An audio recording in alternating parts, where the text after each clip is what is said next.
আচ্ছা একটা অঙ্ক আর কর দিয়ে আমরা পাঠ শুরু করবো। Like insulin is a drug. Like insulin is a drug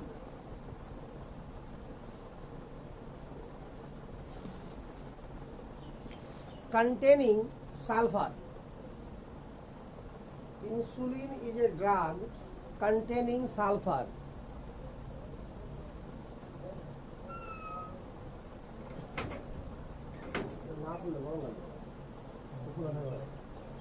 Containing sulfur.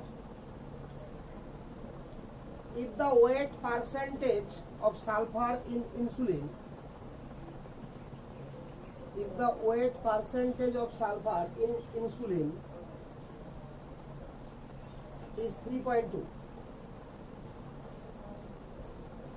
then find the minimum molecular weight of insulin. আর একবার বলছি দেখ, insulin is a drug containing sulfur. If the weight percentage of sulfur in insulin, if the weight percentage of sulfur in insulin is 3.2, then find the minimum molecular weight of insulin. Insulin সংখ্যা জানতে পারবি, অনেক বড় সংখ্যা থাকে, বিশাল সংখ্যা, বানান করে নেয়, বিশাল বড় সংখ্যা থাকে এগুলো হচ্ছে ওষুধের সংখ্যা। Find the molecular weight of insulin. দেখ মানেটা দেখ আগে, বলছে কি এমন একটা কম্পাউন্ড আছে, ইনসুলিন একটা কম্পাউন্ডের নাম যেখানে সালফার আছে, ঠিক আছে। এবার বলা হয়েছে কি আমার যে সালফারের পার্সেন্টেজ 3.2 ওয়েট হিসাবে, তাহলে ইনসুলিনের আণবিক গুরুত্ব কত হবে? মিনিমাম আণবিক গুরুত্ব পেয়েছে। মিনিমাম আণবিক গুরুত্বের উদ্দেশ্য হচ্ছে এটা যে সালফার যে 3.2% আছে, তো যে কোনো যৌগের মধ্যে একটা পরমাণু আছে যখন বলা হচ্ছে, তাহলে মিনিমাম ওই পরমাণু কটা আছে? একটা হবেই।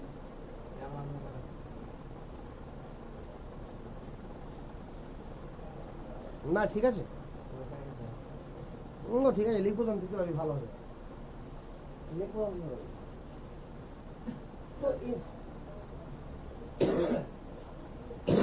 তাহলে ব্যাপারটা কি হলো বল, যে ধরে নে একটা কম্পাউন্ড ইনসুলিন আছে, সেখানে সালফার আছে, তো সালফার আছে আর বাকিটা কিছু আর একটা আছে, আছে কি না? অনেক কিছু আছে। তাহলে সালফার মিনিমাম কটা থাকবে? একটা। তাহলে মিনিমাম মলিকুলার ওয়েট যখন চাইবে, তো যে অ্যাটমটা দেওয়া থাকবে আমাকে, সেই অ্যাটম ধরতে হবে কটা? একটা। কথা বুঝলি তো? সেটা কটা ধরতে হবে? একটা। তাহলে টোটাল যা আছে তার মধ্যে সালফার একটা আছে, আর ওয়েট পার্সেন্টেজ সালফার কত? 3.2%। এখন যদি এই যৌগটা আমার 100% ধরে নিই, 100 গ্রাম, এই যৌগটা কত ধরলাম আমরা? 100 গ্রাম, তাহলে সালফার কত গ্রাম আছে? 3.2 গ্রাম। আরে ক্লিয়ারটা ক্লিয়ার না? তো ধরে নিলাম যে let assume minimum molecular weight, minimum molecular weight ধরে নিলাম m। তাহলে মোলস কত হলো বল? Moles of insulin 100/m। তাহলে মোলস অফ সালফার কত হবে বল?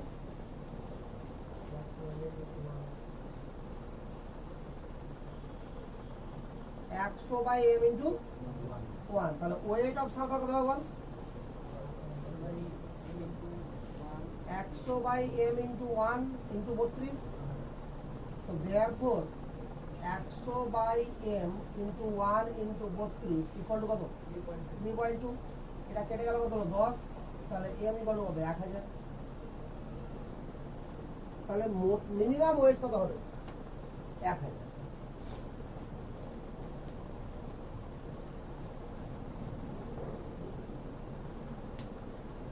ঠিক আছে? তাহলে দেখ এবার নতুন টপিক শুরু করছি। এই ধরনের অঙ্কগুলো করানো হয়েছিল এর আগে, তাতে দূরে এটা পয়েন্ট কর empirical formula and molecular formula. Empirical formula and molecular formula.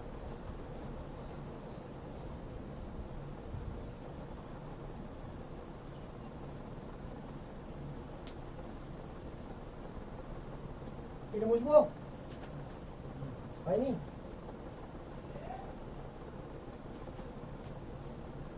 empirical formula and molecular formula.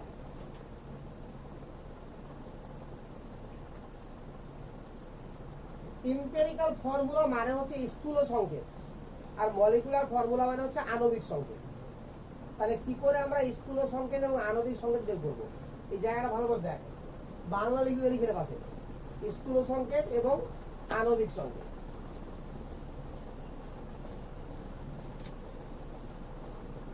স্থূল সংকেত এবং আণবিক সংকেত, এটা ভুল হয়েছে রে।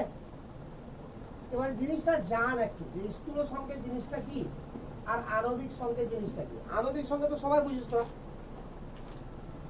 মলিকুলার ফর্মুলা যেটা আণবিক সংকেত, আণবিক সংকেত তো সবাই বুঝে রাখবে।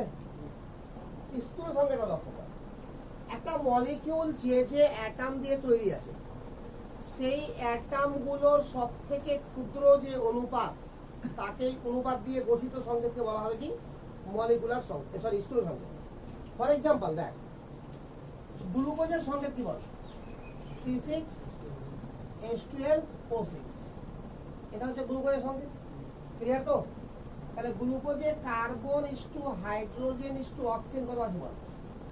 6:12:6, মানে পরমাণু সংখ্যা অনুপাত, এটা আছে। তাহলে কত হবে বল? তাহলে সব থেকে ক্ষুদ্র অনুপাতটা এটাই, গ্লুকোজের যে পরমাণু তৈরি তাদের দ্বারা সব থেকে ক্ষুদ্র অনুপাত এটা। তাহলে এই অনুপাত যদি সংকেত করিস তো কি হবে? CH2O। তো এটা হচ্ছে আমার স্থূল সংকেত বা এম্পিরিক্যাল ফর্মুলা কার?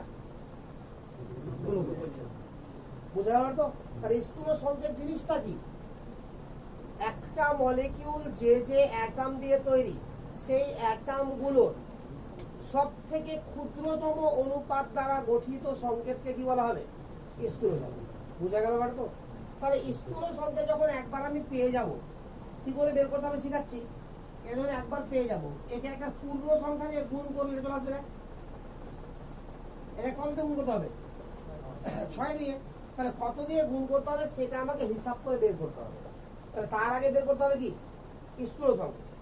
তাহলে এই যে আমার একটা মলিকিউলের মধ্যে যে অ্যাটমগুলো আছে, তাদের ক্ষুদ্রতম যে অনুপাতটা হবে, এটাকে তাহলে প্রথমে বের করে শিখতে হবে আমাকে, যে ক্ষুদ্রতম অনুপাতটা কি করে হয়। তারপরে স্থূল সংকেত হয়ে গেল। আর স্থূল সংকেত যে হয়ে গেল, তখন সঙ্গে সঙ্গে আমরা ধরে নেব কি? এর আণবিক সংকেত এভাবে ধরে নেব, যা হয় স্থূল সংকেত, আণবিক সংকেত ধরে নেব হবে n দিয়ে গুণ করে নেব। n যেখানে কি যে কোনো পূর্ণ সংখ্যা। বুঝা গেল? তাহলে এর আণবিক গুরুত্ব কত হবে বল? কার্বন 12, হাইড্রোজেন 2, কত 14, আর অক্সিজেন 16, 30। তাহলে 30n হয়ে গেল এটা, না বুঝলি না? 30 গুণিত n, 30n হলো কিনা? এটা হয়ে গেল আণবিক সংকেত, সরি আণবিক গুরুত্ব। এবার আণবিক গুরুত্ব যদি আমাকে কোনো না কোনো উপায়ে দেওয়া থাকে, বা বলে দিয়েছে সরাসরি যে আণবিক গুরুত্ব কত 180, ধরে না বলতেছে, তাহলে এটা সমান কি 180। তাহলে n এর ভ্যালু কত? 6। তাহলে এবার 6 দিয়ে গুণ করে রেখে, এই যে এখানে n এর ভ্যালু 6 বসিয়ে, তাহলে কি হবে? C6H12O6। এখন আণবিক গুরুত্ব আমাকে 180 না বলে যদি আণবিক গুরুত্ব 90 বলতো, তাহলে n এর ভ্যালু কত হতো? 3। তাহলে এটা আণবিক সংকেত কি হতো? C3H6O3। কি বোঝা গেল? তাহলে আমার এখানে কি কি জিনিস দরকার বল? কি করে আমরা স্থূল সংকেত বের করবো সেটা জানা দরকার। দ্বিতীয় কি জানা দরকার আছে বল? আণবিক গুরুত্ব। তারপরে আণবিক সংকেত পেয়ে যাবো। তো আণবিক গুরুত্ব আমাকে দেওয়া থাকবে 3টা ফর্মে। কি কি 3টা ফর্মে? সরাসরি আণবিক গুরুত্ব দিয়ে দিল কোশ্চেনে, ঠিক আছে? এটা একটা হতে পারে বাষ্প ঘনত্ব দিয়ে দিল, তাহলে বাষ্প ঘনত্বের দ্বিগুণ কি হয়ে যাবে? আণবিক গুরুত্ব। জানিস তো ভালো করে এটা। হতে পারে তোকে বলে দিল যে এনটিপি তে আয়তন দিয়ে দিল যে এনটিপি তে 2 লিটারের আয়তন হচ্ছে এত গ্রাম, তার মানে কি 22.4 লিটারের যা ওজন সেটাই কি আণবিক দূরত্ব। বা হতে পারে কিছু সংখ্যক কণার তোকে ভর দিয়ে দিল, যে বলে দেওয়া হলো এরকম যে 6.02 ইন্টু 10 টু দি পাওয়ার 10, 23 না বলে 10, এত সংখ্যক কণার ওজন বলে দিয়েছে আমাকে 12 গ্রাম। তাহলে আমাকে কি বের করতে হবে 6.023 ইন্টু 10 টু দি পাওয়ার 23 সংখ্যক কণার ভর কত, তাহলে সেটা কি বেরিয়ে যাবে আমার আণবিক দূরত্ব। তাহলে এই 4 ভাবে আমাকে কি বের করতে হবে আণবিক দূরত্বকে বের করতে হবে। 3 ভাবে বের করতে হচ্ছে আর 1 ভাবে কি সরাসরি দেওয়া থাকছে, বুঝা গেল? তাহলে তার আগে আমাকে প্রথমেই উচিত কি বের করা এই অনুপাতটা। তাহলে এই অনুপাতটা কি করে পাবো, ঠিক আছে? তো দেখ এবার লিখ একটু করা একটা অঙ্ক আকারে লিখে দে। ফাইন্ড দ্য ওয়েট পার্সেন্টেজ, এখান থেকে শুরু করে দিচ্ছি, like find the weight percentage of, find the weight percentage of carbon comma hydrogen and oxygen. Find the weight percentage of carbon comma hydrogen and oxygen in glucose.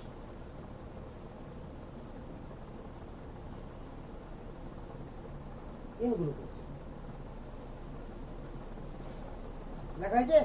তাহলে দেখ ভালো, গ্লুকোজের মধ্যে কি চাইছে আমার কার্বন হাইড্রোজেন এবং অক্সিজেনের ওয়েট পার্সেন্টেজ চাইছে। তো বল তো গ্লুকোজের সঙ্গে কি C6H12O6 হয়ে গেল, এটা সমাধান করছি। তাহলে এর আণবিক দূরত্ব বের কর, কার্বন কত বল, তাহলে মলিকিউলার ওয়েট, মলিকিউলার ওয়েট ওভাবে বের করব না, সেই কার্বন 6 12 72, হাইড্রোজেন 12, অক্সিজেন কত 6 16 উপরে দিলে, হ্যাঁ ঠিক আছে, তাহলে 180। তাহলে কার্বন কত গ্রাম আছে 180 গ্রামের মধ্যে, হাইড্রোজেন 12 আর অক্সিজেন, তার মানে weight percentage, weight percentage of carbon, দেখ ভালো করে, তাহলে কার্বন আছে 72 গ্রাম, কত গ্রামের মধ্যে 180 গ্রামের মধ্যে, ইনটু 100 সমান বেরিয়ে যাবে কিছু একটা 40 বেরোবে। Weight percentage of oxygen, hydrogen কর আগে,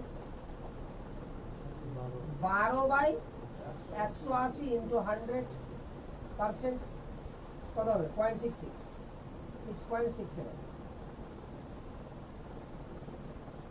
আর হয়ে গেছে। ধরে নে ওয়েট পার্সেন্টেজ অফ অক্সিজেন কত হবে, তাহলে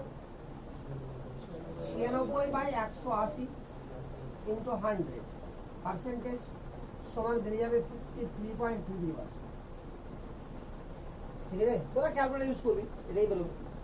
এবার লক্ষ্য কর, আমাকে যদি এই পার্সেন্টেজটা আমার জানা থাকে তাহলে আমি এর স্থূল সংকেত বের করতে পারবো, আবার আণবিক সংকেত বের করতে পারবো যদি আণবিক দূরত্ব দেওয়া থাকে।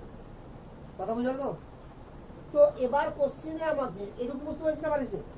এবার কোশ্চিনে আমাকে দেওয়া আছে ওয়েট পার্সেন্টেজ, কি দেওয়া আছে কার কার্বন হাইড্রোজেন আর অক্সিজেন, সাপোজ ধর এটা দেওয়াই আছে আমাকে, বলছে যৌগটার স্থূল সংকেত কি হবে। এবার বলা হচ্ছে যৌগটার বাষ্প ঘনত্ব 90 হলে আণবিক দূরত্ব কত হবে, মানে আণবিক সংকেত কি হবে। কোশ্চিনটা বুঝা গেল? এবার কোশ্চিনটা কি বললাম, আচ্ছা কোশ্চিন আকারে লিখ, এটা তো হয়ে গেল একটা, কোশ্চিন আকারে লিখ, এ অর্গানিক কম্পাউন্ড, মানে এর উল্টাটা করছি এবার, a organic compound containing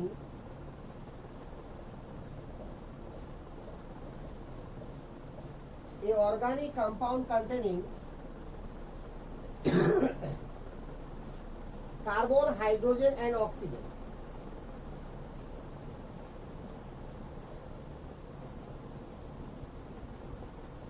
a organic compound containing carbon, hydrogen and oxygen if করিস না and got and weight percentage of carbon equal to 40%, hydrogen equal to 6.6%, 67%, and oxygen equal to 53.33%. আর একবার বলছি, a organic compound containing carbon, hydrogen and oxygen, a organic compound containing carbon, hydrogen and oxygen, বুঝছে, and weight percentage of carbon equal to 40%, hydrogen equal to 6.67%, and oxygen equal to 53.33%. বুঝে লাগা? আচ্ছা, find the empirical formula. Find the empirical formula.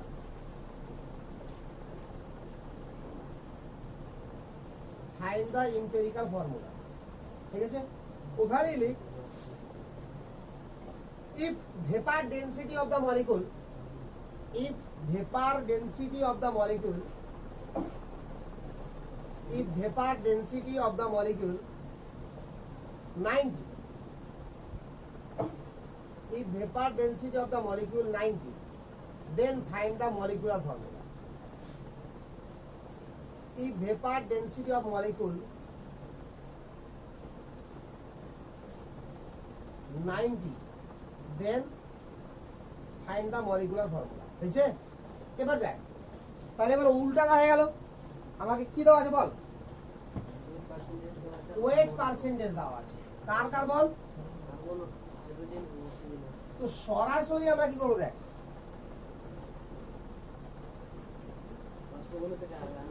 ওগুলো পরে করছি, দেখ, ratio of atom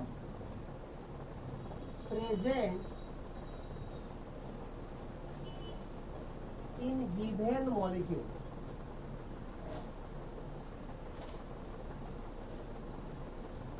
ratio of atom present in given molecule, যে মলিকুলটা দেওয়া আছে বা যে মলিকুলের কথা বলা হয়েছে সে মলিকুলের রেশিও দেয়।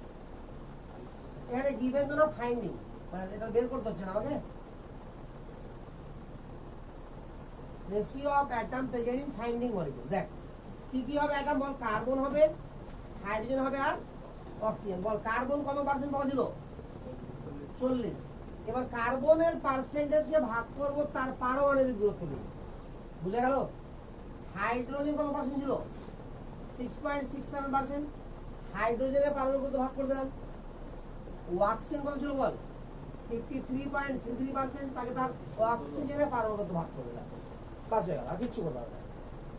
তাহলে পার্সেন্টেজ যদি আমাকে দেওয়া থাকে তাহলে অনুপাত বের করতে গেলে কি করতে হবে? নিজের নিজের পার্সেন্টেজকে তার পারমাণবিক গুরুত্ব ভাগ করে দিতে হবে, বাস। তাহলে এটা ভাগ করে দিই কত পাবি? 3 × 36, 3.33। এটা পাবি 6.67, এটাও পাবি 3.33। ঠিক আছে, তাহলে বল এবার এই তিনটার মধ্যে সব থেকে ছোট কোনটা? দুটোই ছোট। আরে কত ভ্যালুটা কত? 3.33। সব থেকে ছোট যেটা আছে তার ভ্যালু কত? 3.33। ঠিক আছে, তাহলে 3.33 তে ভাগ করো সবাইকে। সব থেকে ছোট যেটা থাকবে সেটা দিয়ে এবার সবাইকে ভাগ করবো, ঠিক আছে? তাহলে কত হয়ে যাবে? 2:1 হয়ে গেল। অনেক সময় কি দেখতে পাবো আমরা, এটা কাছাকাছি বেরোবে, একদম হুবহু বেরোবে না, এখানে বেড়ে গেছে। অনেক সময় কি বেরোবে? কাছাকাছি। ধর এরকম বেরোলো, একটা 1 করতে তো হবে, আর ক্ষুদ্রটা দিয়ে ভাগ করবো, তো ক্ষুদ্রটা তো 1 হবেই। হয়তো একটা এরকম হয়ে গেল, 2.8 হয়ে গেল, কত নিবো? 3 নিবো। এটা হয়ে গেল 5.1, কত নিবো? 5 নিবো। কিন্তু যদি এরকম হয়ে যায় যে 5.4, না 5.4 থেকে 5.6, তাহলে কিছু নিতে পারবো না। মানে এতটাকে নেগলেক্ট করা যায় না, কথা বুঝতে পারলে কি না? ছোট্ট ভ্যালুকে নেগলেক্ট করা যায়, কিন্তু 5.4 মানে কি প্রায় মিডিলের কাছাকাছি, তখন গোটা অনুপাতটাকে 2 দিয়ে গুণ করবো। গোটা অনুপাতটা কি করবো বল? 2 দিয়ে গুণ করবো, কথা বুঝতো? তাহলে এবার পুরো সংখ্যা হয়ে যাবে সবটা। তাহলে বল আপাতত বল এইটুকু ক্লিয়ার হয়েছে? তো therefore empirical formula, empirical formula কথা বল, কার্বন একটা, হাইড্রোজেন দুটা, অক্সিজেন একটা, হয়ে গেল। আচ্ছা, এবার কি বলবো? Let assume molecular formula. মানে ধরে নেওয়া হলো।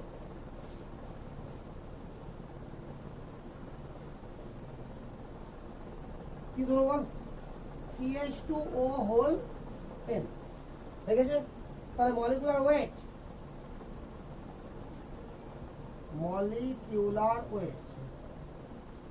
Of CH2O whole n equal to কত? 30n। বল, এতটাতে কারো কোনো কনফিউশন আছে কি? এতটাতে কনফিউশন আছে কি রে? বুঝতে পারলি এতটুকু?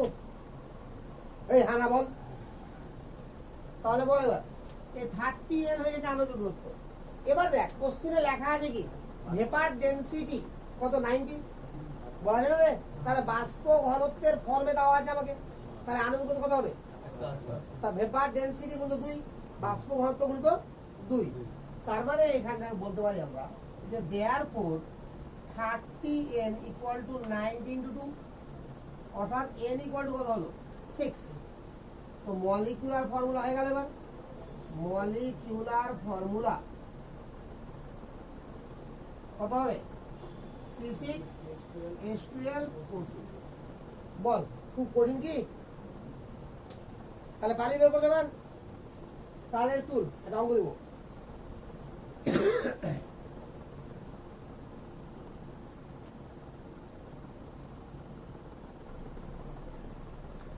দেখেন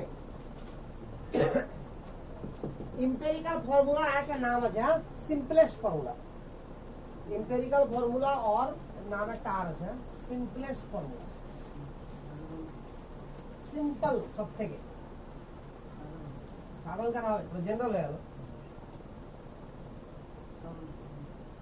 সরল, সরল, গুড। ছাড় না, তো বাংলা শিখে কি করব? Simplest formula. তাহলে আমার এম্পিরিক্যাল ফর্মুলা আরেকটা নাম কি?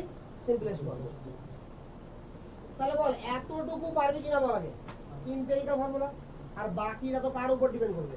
আণবিক গুরুত্ব যেমন ভাবে দেওয়া থাকবে, চারটা ফর্মে আণবিক গুরুত্ব দেওয়া থাকবে। বের করতে পারবি তো? শিওর তো? কয়টা অঙ্ক? অঙ্ক রে।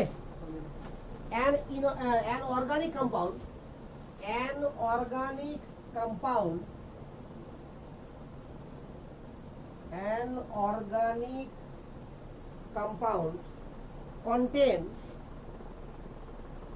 57.14% carbon. 57.14% carbon. An organic compound contain 57.14% carbon. বুঝে লাগা? কমা 6.16% hydrogen,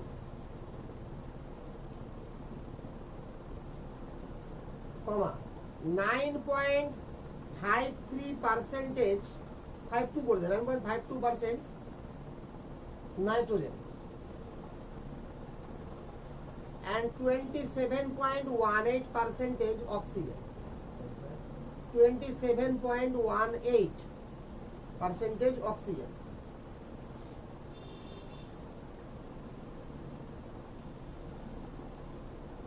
Determine the simplest formula. Determine the simplest formula.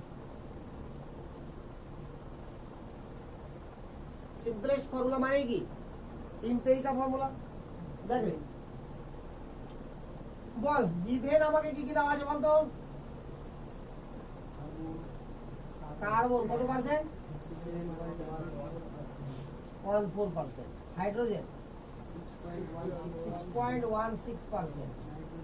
Nitrogen 9.52%।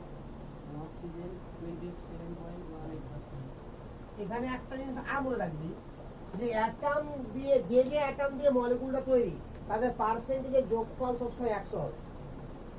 যদি 100 না হয় তাহলে আরো কিছু আছে, তাই তো? যোগফল কত হবে? 100। তাহলে কি করবো বল এবার? বল কি লিখলাম? কি ওয়ার্ডটা কি লিখেছিলাম মনে আছে রেশিও বের করার আগে? হ্যাঁ তুললি ভালো করে, দেখতো ভালো করে কি লিখেছিলাম? Ratio of atom present in, ওখানে ফাইন্ডিং মলিকুল, এখানেও তো মলিকুল ফাইন্ড করতে হচ্ছে। তাহলে এখানেও ফাইন্ডিং মলিকুল। তো লিখে ratio of atom, ratio of atom in finding molecule.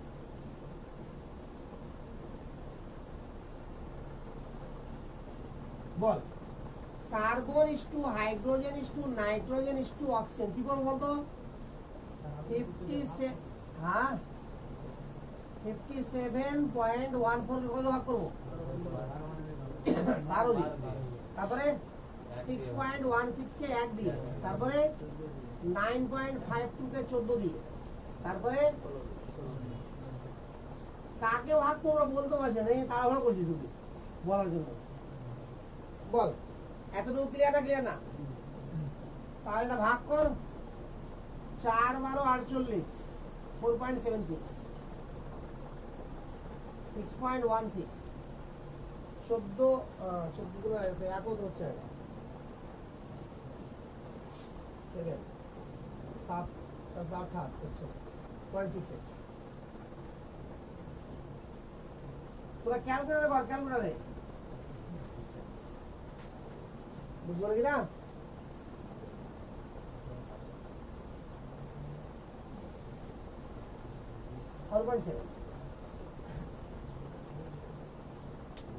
দেখ ক্যালকুলেটর চেপে দেখে এটা আসছে কিনা, এটাই আসবে। এক একটা দিন হবে, হয়তো এখানে 6 8 করে যাবি তো এখানে 6 5 9 হয়ে গেল, এরকম কিছু হবে, একটা এরকম কিছু হবে। লাস্টটা কত?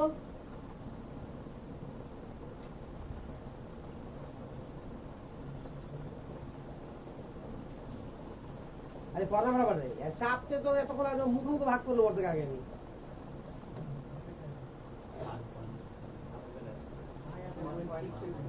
বায়াকারে আসছে, ওরা ঠিক করতে পারছি না, শিখবি তবে তো বলবি তবে তো পারছি না ওটা। এই দেখ এটা চাপ আছে না, এটা চাপা দিবি তারপরে, ঠিক আছে তো? তারপরে ব্যবহার করতে শিখবি না?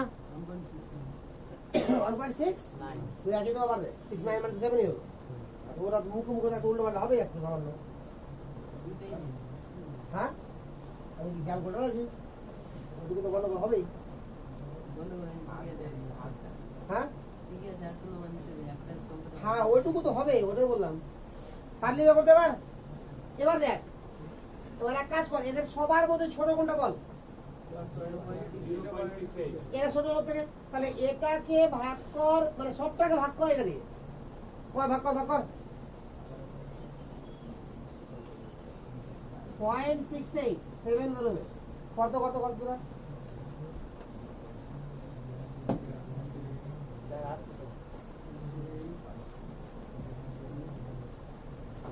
তাড়াতাড়ি কর না রে।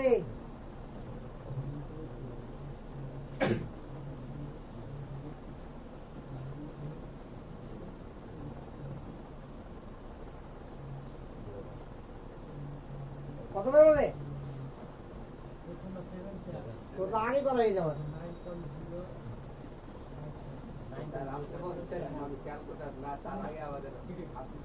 তারপরে বল 0.6 এর বল, তারপরে 9.09, তারপরে তো 1, তারপরে বল 0.68, তাহলে এটা হলো 70 140 2.5।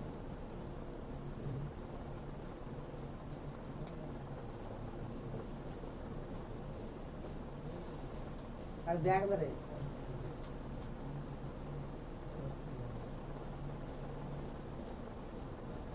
কত হলো বল? তো দেখ এটাকে নেগলেক্ট করা যাবে না, তাহলে কি বললাম আমি, এরকম হলে 2 দিয়ে গুণ করে দেবো। গুণ কর 14:18:2:5। এবার ক্লিয়ার না? ক্লিয়ার না বল? বল পূর্ণ সংখ্যা হয়ে যাবে। আরে হয়েছে, তাহলে সিম্পলেস্ট ফর্মুলা কি হবে বল? সিম্পলেস্ট ফর্মুলা C14 H18 তবে কি আছে N2O5। বল এতটুকু ক্লিয়ার না? ক্লিয়ার না?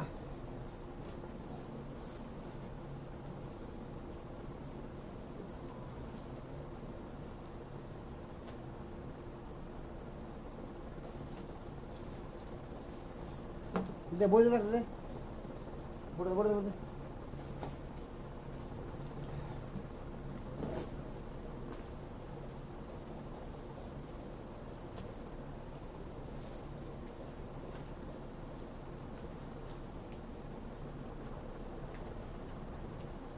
তাড়াতাড়ি তুল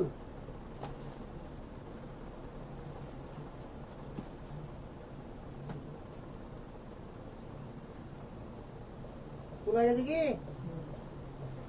সবার তুলে গেছে বই দেখতে ভালো লাগে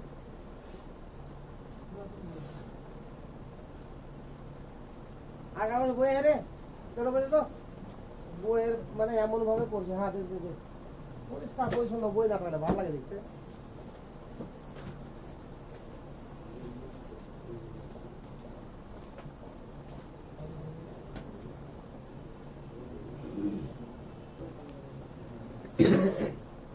হাতে লাগ লেখা নিজে হাতে কর বই দেখে করবো A compound containing चलो इंग्लिश बोल दीजिए चलना तो a compound containing carbon hydrogen and chlorine and weight percentage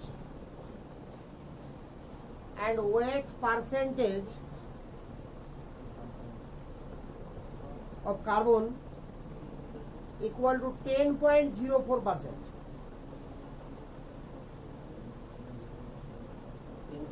10.04%.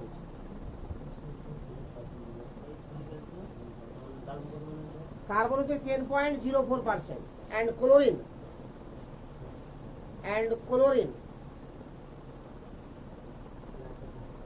89.12%. 89.12%. ठीक है तो अच्छा फाइंड द एम्पिरिकल फॉर्मूला और वियोग कर बेर कर दो একসাথে থেকে फाइंड द एम्पिरिकल फॉर्मूला বুঝছে ওখানে লিখ if vapor density 59.75 if vapor density 59.75 also determine molecular formula 59.75 if vapor density 59.75 then find the molecular formula then find the molecular formula বল এবার অঙ্কটা দিতে পারবি আরে পারবি কি না বল আগে পারবি তো শিওর আছিস তো পরে বার বলেছিস যে পারবো না পারলে বুঝবি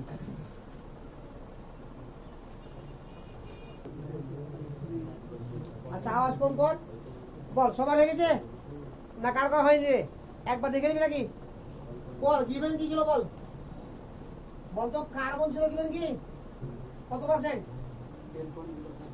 10.04% আর ক্লোরিন ছিল দাও কত 89 হ্যাঁ 12% তাহলে বাকিটা কি আছে হাইড্রোজেন কত আছে hydrogen ball 100 minus 89.12 plus 10.04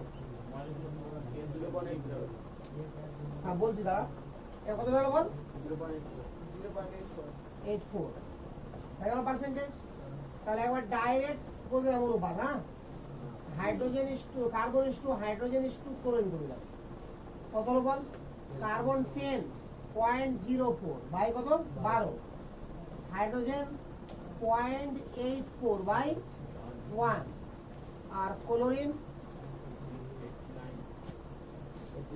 89.12 by 35.5 তাহলে হলো বাস তোরা করতে পার ক্লিয়ার না ক্লিয়ার এটা ভাগ করে কত হয়ে বল 1 এটা 1 হ্যাঁ এটা বল, এটা হলো 1:1:3 হয়ে গেল। তাহলে ইম্পেরিক্যাল ফর্মুলা বা সিম্পলেস্ট ফর্মুলা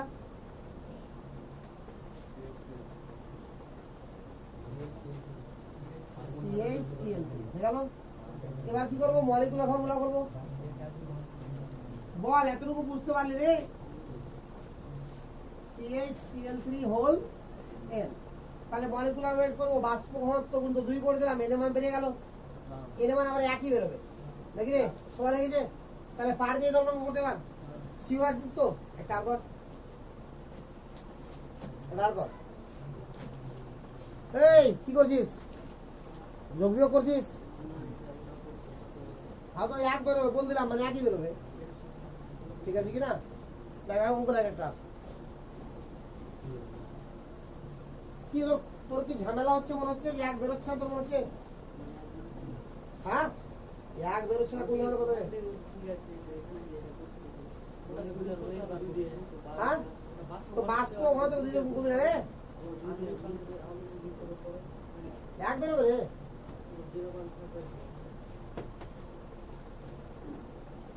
এটা ওয়ার লিখ,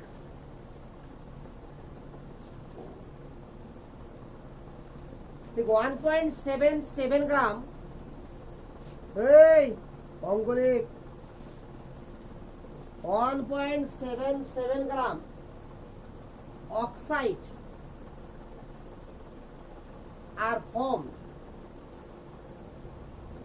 when 1 gram of sulfur, when 1 gram of sulfur 1.7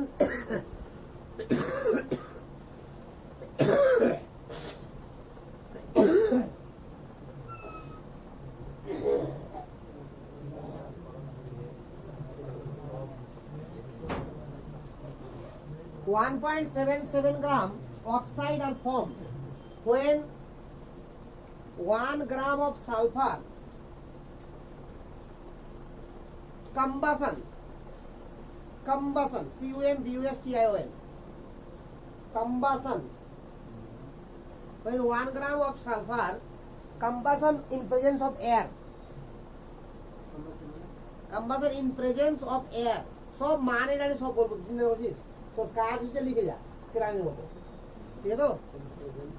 combustion in presence of air, ঠিক আছে? find the empirical formula, find the empirical formula, ওখানে লিখ, if vapor density of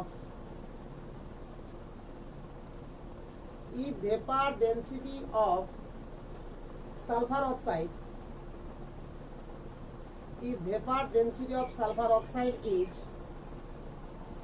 110 sulfur oxide, sulfur acid বলিনি, oxide বলেছি। if vapor density of sulfur oxides is 110, then find the molecular formula, then find the molecular formula। এর মানে বুঝবি তো?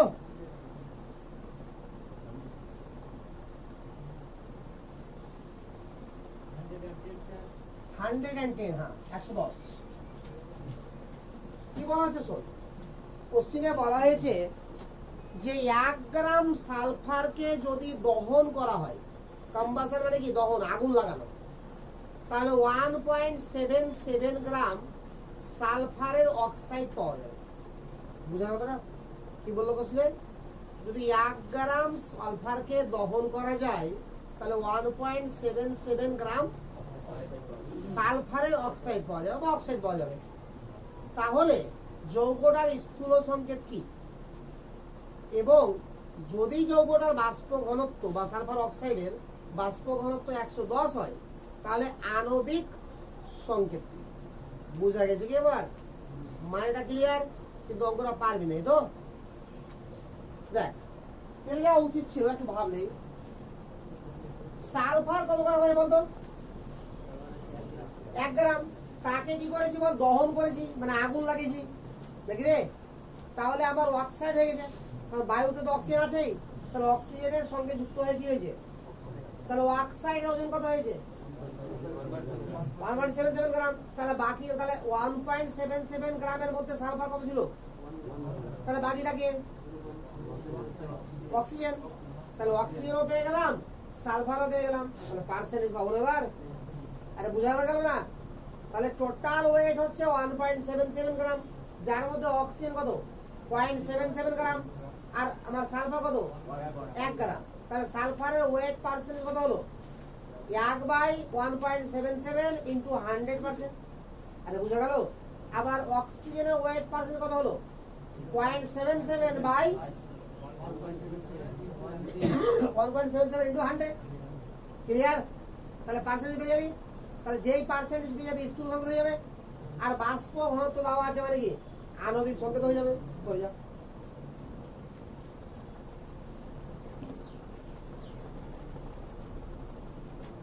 এটা এরকম বার করতে দেখে দুই দিয়ে মানে এটা দিয়ে ভাগ করলাম হ্যাঁ করলাম এটা দিয়ে আসলে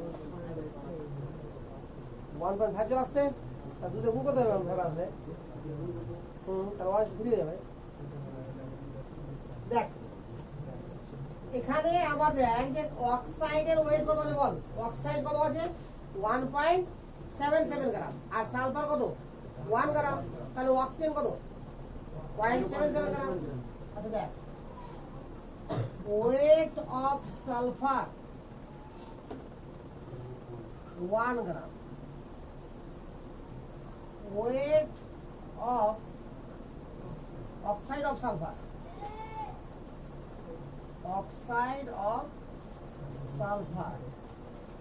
1.77 gram. Therefore weight of oxygen 1.77 minus 1.77 gram. Bangla লাইনে চাষ কর, এবার খাটে বড় দিছে একটা বাংলাতে বেশি লিখতে হবে, এটা ইংলিশে কম লিখতে হচ্ছে। দেখ বাংলাতে ঋষিকার আর ঋষিকার দিলে হতে লাগে এবারে, ওইটা জোর লাগবে। ঠিক আছে দেখ ভালো করে। আরে কিছুদিন করবি কি না, তার দেখবি তো মানে ইংরেজি এত সোজা হয়ে যাবে তুই ভাবতে পারবি না। এটা মানে আমরা যদি মিটে যাই তবুও অসুবিধা হবে। হ্যাঁ ভবিষ্যৎ যদি সায়েন্স পড়ি অনার্স পড়িস যদি কোনোদিন ভুল করে, তাহলে তো বাংলাতে পড়াবে কেউ। চল আগে তাহলে আবার কি করবো বল, ডায়েট কর তাহলে ঝামেলা। আচ্ছা পার্সেন্ট তো করিয়ে নি তাহলে ওয়েট পার্সেন্টেজ অফ সালফার কত হবে রে 1/7 নাকি 1.7 ইন্টু 100%, 100 এত 56.5 নাকি রে।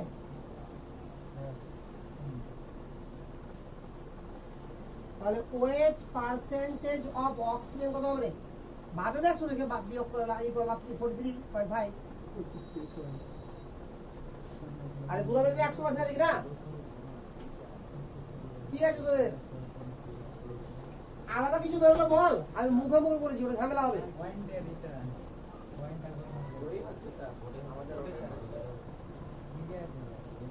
ঠিক আছে দেখ এবার কি বলবো আমরা, কার্বন ইস্টু না কার্বন সালফার ইস্টু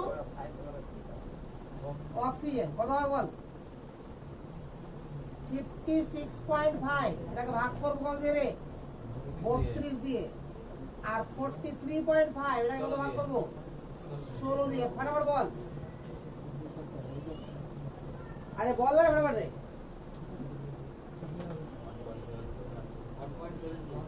1.76 আর এটা 0.27 কাট 2 পয়েন্ট হবে 2 পয়েন্ট কত বল 76 আরে একজন বলবি ভালো করে বলবি, তাহলে এটা ছোট এটা, তাহলে 1.76 দিয়ে ভাগ কর কত হলো 1, এটা কত হলো রে 2.7 বুঝলাম না কিছু 2.7 হবে এটা 72 হবে না তো ছাড় ওটা 7ই করে দে হলো। আচ্ছা এবার বল এটা আমার ভাগ কর কত হলো 1. 1.5 1.15 1.5 হ্যাঁ তো 1.8 করেন 1.78 করেন এটা 1.8 হয়েছে হ্যাঁ 1.8 হবে না স্যার ওটা কেন 6 আছে তো 7 টা আরে এখানে কেন করবি রে এবার করবি এবারে করব হ্যাঁ প্রথমে করবি না তো বলো যা আসবে তা বসাবি এবার যখন ভাগ করবি তখন পূর্ণ সংখ্যা না আসে তো পূর্ণ সংখ্যা দিবি এবার বুঝতে পারলি কি না এটা তো হচ্ছে না এটা কাছাকাছি কারণে না তাহলে কি বলেছিলাম দুই দিয়ে গুণ করতে তাহলে 2:3 হয়ে গেল তাহলে এম্পিরিক্যাল ফর্মুলা বা সিম্পলেস্ট ফর্মুলা সিম্পলেস্ট ফর্মুলা কত হবে বল H2O3 ঠিক আছে তাহলে বল এবার molecular formula molecular formula H2O3 whole n নাকি রে তাহলে molecular weight equal to রে এটা ইকুয়াল টু না সালফার কত হলো বল 32 তোলা 64 আর 300 হলো 48 112 এবার কি দেওয়া আছে বল 112 n ইকুয়াল টু সালফারের বাষ্পীভবন আছে সালফার দেওয়া আছে সালফার অক্সাইডের হ্যাঁ 220 তাহলে এর মান 2 তাহলে এর মান কখনো ভগ্নাংশ হবে না পূর্ণ সংখ্যা নিতে হবে কথা বুঝলি কি না মানে 2 এর কাছাকাছি আছে না তো 2 হয়ে গেল তো দেয়ারফর মলিকুলার ফর্মুলা এটা পূর্ণ সংখ্যা নিতে হবে হ্যাঁ সব সময় মলিকুলার ফর্মুলা S2 নাকি S4 হয়ে গেল ঠিক আছে আমি সালফার বলেছি না আচ্ছা ঠিক আছে বইয়ে আসলে ফসফরাস দেওয়া আছে তবু অঙ্কটা হয়ে গেল কেন বলতো 32 সালফারের আর ফসফরাসের 31 কাছাকাছি যেন হয়ে গেল তাহলে হতো না ভুল অঙ্ক বলতেছি বইয়ে আছে ফসফরাস আমি বলতেছি সালফার তো এই যে হালকা পাতলা করে দশমিক কি চেঞ্জ হচ্ছে না এরকম সংকেতটা হয় এই যে ওটা সংকেত H2O3 কি হলো সংকেত হয় কেন হয় না রে সব হয় আসসালামু আলাইকুম এবার বাঙালিরা খাঁটি বাঙালি তার অঙ্ক কর বাংলা দিয়ে কর লিখ দেখি তোর বুঝতে কতটা সুবিধা হয়েছে তোমরা পারছিস কিনা বলছি তোকে লেখ কার্বন হাইড্রোজেন এবং অক্সিজেন CH দিয়ে লিখবি হ্যাঁ বানান করে মরে যাবি অনেকক্ষণ লাগবে C,H,O তাড়াতাড়ি লিখ এর সমন্বয়ে আরে বাংলাতে বললাম তো এবার লিখাচ্ছি লিখতে তো অনেকক্ষণ লাগে এর সমন্বয়ে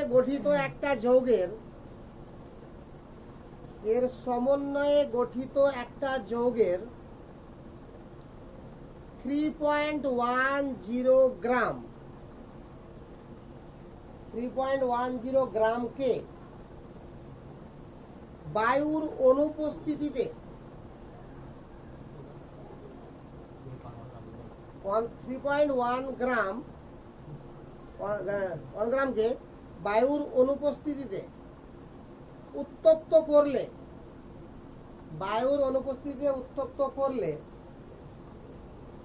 1.24 গ্রাম কার্বন উৎপন্ন হয় 1.24 গ্রাম কার্বন উৎপন্ন হয়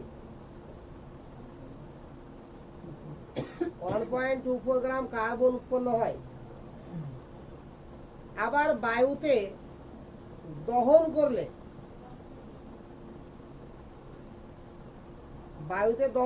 যৌগটির 0.5 গ্রাম থেকে আবার বায়ুতে দহন করলে যৌগটির 0.5 গ্রাম থেকে 0.3 গ্রাম H2O উৎপন্ন হয় জল H2O উৎপন্ন হয়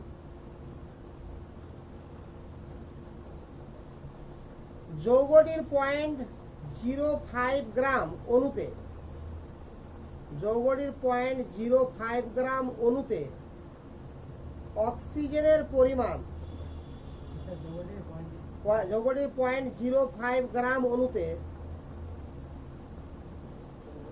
যৌগটির 0.05 গ্রাম অণুতে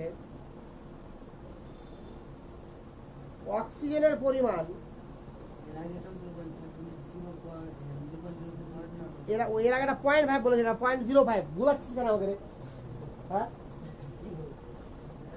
0.05 গ্রাম, এটা 0.05 গ্রাম অণুতে অক্সিজেনের পরিমাণ 4.8 গ্রাম।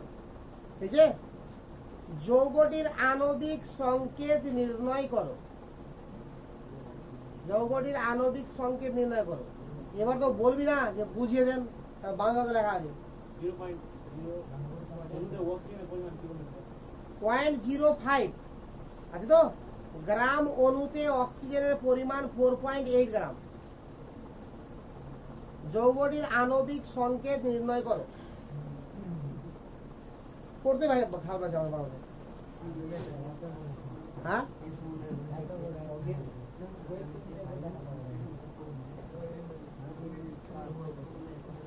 এবার বলবি না আমাকে যে এটা কি হবে বুঝিয়ে দেন, কারণ বাংলাতে লিখেছি, খাঁটি বাংলাতে, এটা বুঝতে তো হবে। দ্বিতীয় বড় শব্দ বলছে একবার মানে প্রথমে অত কিছু বুঝি না, যা লেখা আছে তাই করছে বাস। অঙ্ক নিজে থেকে কর।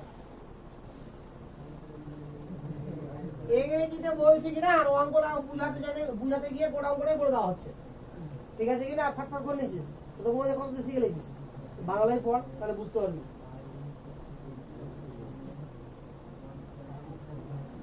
অঙ্কটা ইংলিশে লেখাচ্ছি কিনা, তখন দেখছি যে তোদেরকে মানে বুঝাতে গিয়ে আমি অঙ্কটাই বুঝে ফেলছি, তোর অঙ্কটা করতে ইজি হয়ে যাচ্ছে।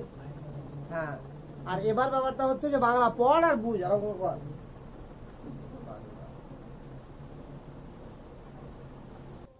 এরকম করলে হবে। দেখ কি বলি, দেখ ফার্স্ট কথা, যৌগটি কার্বন, হাইড্রোজেন এবং অক্সিজেন দ্বারা গঠিত একটা যৌগ আছে। ঠিক তো, যৌগটার কত গ্রাম নিয়েছে আমরা? 3 গ্রাম। একে উত্তপ্ত করলাম তো কি পেলাম? কার্বন কত গ্রাম পেলাম? 1.24 গ্রাম। তো দেখ কম্পাউন্ডের ওয়েট আছে কত? আমার কম্পাউন্ডটা কি কি তৈরি? কার্বন, হাইড্রোজেন আর অক্সিজেন। এই তো, এটা কত গ্রাম নিয়েছি রে? 3 গ্রাম। এটাকে হিট করেছি কত? 3.10 হ্যাঁ 3.10 গ্রাম। এটাকে হিট করলাম, তাহলে কার্বন পাওয়া গেল। কি পাওয়া গেল? শুধু কার্বন। কত গ্রাম? 1.24 গ্রাম। এবার ভাব একটু, যে যৌগটার মধ্যে কার্বন ছিল, হাইড্রোজেন ছিল, অক্সিজেন ছিল, হিট দেওয়া হলো, এর মানে কি কার্বনটা পড়ে আছে, তাহলে বাকি দুটো কি উড়ে চলেছে? আরে বুঝা তো, তার মানে 3.1 গ্রামের মধ্যে কার্বন কত গ্রাম আছে? এত গ্রাম। আরে ক্লিয়ার না? ক্লিয়ার না? হাইড্রোজেন ফাইড্রোজেন বুঝি না, বাট কার্বন তো এত গ্রাম আছে। তাহলে ওয়েট পার্সেন্টেজ অফ কার্বন, আগে একটা তো হোক। ওয়েট পার্সেন্টেজ অফ কার্বন কত হবে? 1.24 বাই 3.10 ইন্টু 100%, কত? 40 হলো। ক্লিয়ার এতটুকু? আর এক জায়গায় বলেছে, দেখ যে বলেছে যে যৌগটির 0.5 গ্রাম থেকে 0.3 গ্রাম জল উৎপন্ন হয়। আর হয়েছে তো? তো লক্ষ্য কর, এখানে আমার কত গ্রাম নিলাম যৌগটার? 0.5 গ্রাম। এখান থেকে জল কত পেলাম বল? 0.3 গ্রাম। এবার লক্ষ্য কর এখানে কি করা হয়েছে, এটাতে বলা হয়েছে যে বায়ুর আবার বায়ুতে দহন করলে যৌগটির 0.5 গ্রাম থেকে 0.3 গ্রাম জল পাওয়া যায়। তো লক্ষ্য কর যে এখানে যৌগের মধ্যে ছিল কে কে বল? Carbon, hydrogen, oxygen. আর বায়ুতে কে আছে? হাত চলে বস। এতে কে আছে বল? বায়ুতে অক্সিজেন আছে। বায়ুতে হাইড্রোজেন থাকে না, অক্সিজেন থাকে। আরে হাইড্রোজেন থাকে তো অনেক দূরে থাকে, তো বায়ুতে অক্সিজেন থাকে। তাহলে বায়ুতে যখন দহন করছি, তাহলে এখানকার অক্সিজেন কাজ করছে, বায়ুর অক্সিজেন কাজ করছে, বাট হাইড্রোজেন কোথাকার কাজ করছে? অনলি এখানকার। আরে বুঝলি কি বুঝলি না? তাহলে জল যেটা উৎপন্ন হলো, সেই জলের মধ্যে হাইড্রোজেন আছে আর কি আছে? তাহলে অক্সিজেনটা এখান থেকেও এসছে, কিছু কিছু বায়ু থেকেও এসছে, বাট হাইড্রোজেনটা কোথা থেকে এসছে? অনলি ফর এখান থেকে এসছে হাইড্রোজেনটা, এখান থেকে। তাহলে এই যৌগতে হাইড্রোজেন কত আছে এটা হিসাব করে নেবে। আরে বোঝা গেল কি গেল না? তাহলে 18 গ্রাম জল, জলে আণবিকতা 18 না, আরে হাইড্রোজেন 2 আর অক্সিজেন 16, 18 তো, তাহলে 18 গ্রাম জলে আমার হাইড্রোজেন কত থাকে 2 গ্রাম, তাহলে 0.3 গ্রাম জলে হাইড্রোজেন কত হবে, পারবি না করতে? আরে পারবি কি পারবি না? তাহলে 0.3 গ্রাম H2O কন্টেন কত হবে বল, 0.3, আচ্ছা এভাবে দেখ 2/18 গুণিত 0.3, না বুঝতে পারলি রে? 18 গ্রাম জলে হাইড্রোজেন আছে কত, 2 গ্রাম, তাহলে 1 গ্রাম জলে কত, 2/18 গ্রাম, বুঝা গেল? তাহলে আমার 0.3 গ্রাম ওয়াটারে কত, পারলি বুঝতে না পারলি না? কত বলছে 1/30, তো ওটাকে দশমিক কর, 0.033 গ্রাম, এটা হাইড্রোজেন হয়ে গেল। এটা কোত্থেকে পেলাম বল, 0.5 গ্রাম থেকে, না বুঝলি না? তাহলে ওয়েট পার্সেন্টেজ অফ হাইড্রোজেন কত হবে তাহলে, 0.033/0.5 ইন্টু 100%, কত বল? এই লাইনটা বুঝতে পারলি কি পারলি না? বাস অঙ্ক হয়ে গেল, আর কিছু করতে হবে না, বাকি তোরা পারবি, আমি তো বলে দিছি পেরে যাবি।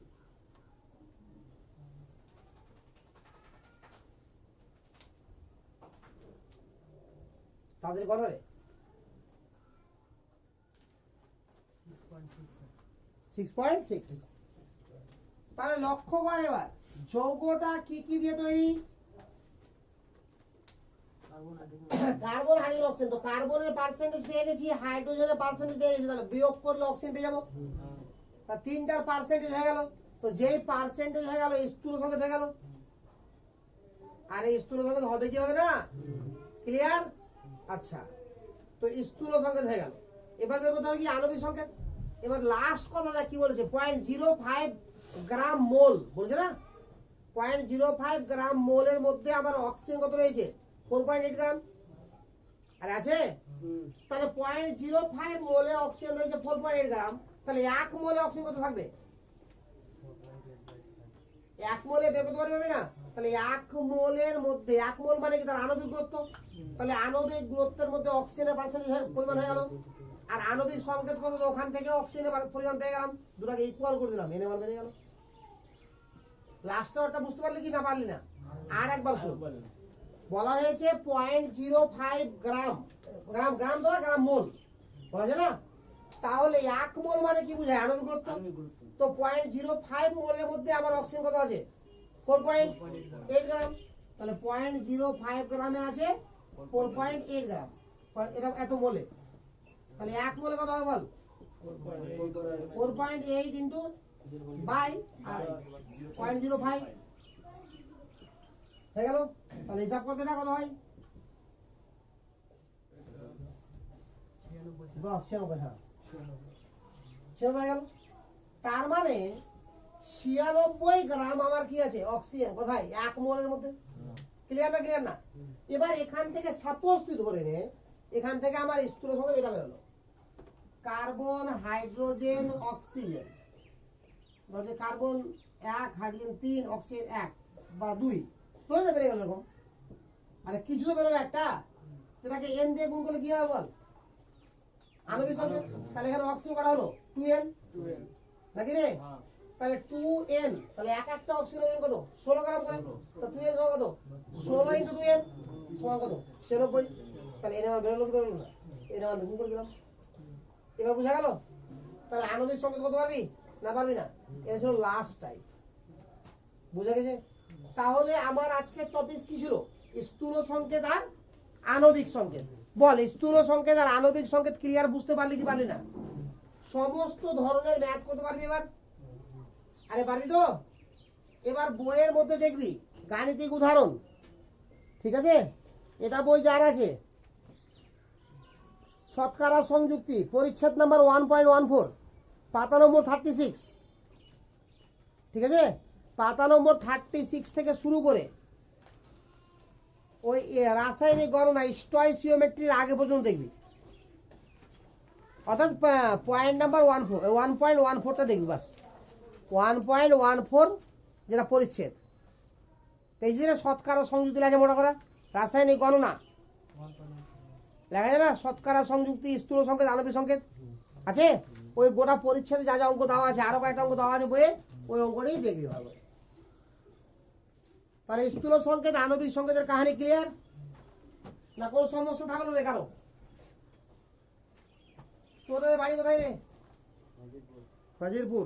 আচ্ছা, এতটা থাক।